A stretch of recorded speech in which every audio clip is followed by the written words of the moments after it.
તો આ તરફ રાજકોટના બ્રિજ મામલે કલેક્ટરે નિવેદન આપ્યું છે કે રાજકોટમાં જેટલા પણ બ્રિજ છે તેની તપાસ કરવામાં આવશે। જેટલા જર્જરિત અને હયાત બ્રિજના રિપોર્ટની રાહ જોવાઈ રહી છે।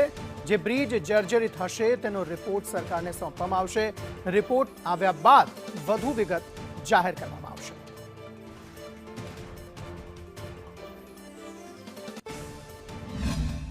અને આજે જે મોટી રાઇડ્સ ફોર્મ નહીં લઈને જાય તો નક્કી થઈ જશે કે હવે મોટી રાઇડ્સ આ પહેલાના જે એસઓપી છે આના મુજબ ક્રાઇટેરિયા ફૂલફિલ નથી કરતી અને જેથી મોટી રાઇડ્સ નહીં થઈ શકશે।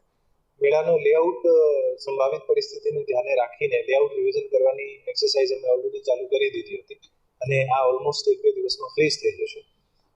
પછી જે મોટી રાઇડ્સ નહીં આવે તો આ પરિસ્થિતિમાં જે નાની રાઇડ્સ જે છે અથવા નાના સ્ટોલ ધારકો જે છે આને માટે અમે ફરીથી 1-3 દિવસની એક ઓપોર્ચ્યુનિટી આપીશું, 3 અથવા 5 દિવસની, જ્યારે આ લોકો ફોર્મ લઈ શકે છે અને પછી આની હરાજીની પ્રક્રિયા કરીશું। અને જે વિસ્તારમાં મોટી રાઇડ્સ નથી આવતી આ વિસ્તારમાં અમે અમુક ઘણી બધી બીજી એક્ટિવિટીઝ છે, કલ્ચરલ એક્ટિવિટી હોય, એન્ટરટેનમેન્ટની એક્ટિવિટીઝ હોય, આર્ટ એન્ડ ક્રાફ્ટની એક્ટિવિટીઝ હોય, નાની મોટી સ્પોર્ટ્સની એક્ટિવિટીઝ હોય, આ તમામ એક્ટિવિટીઝ નો ઉપયોગ કરીને આ જે સ્પેસ હતો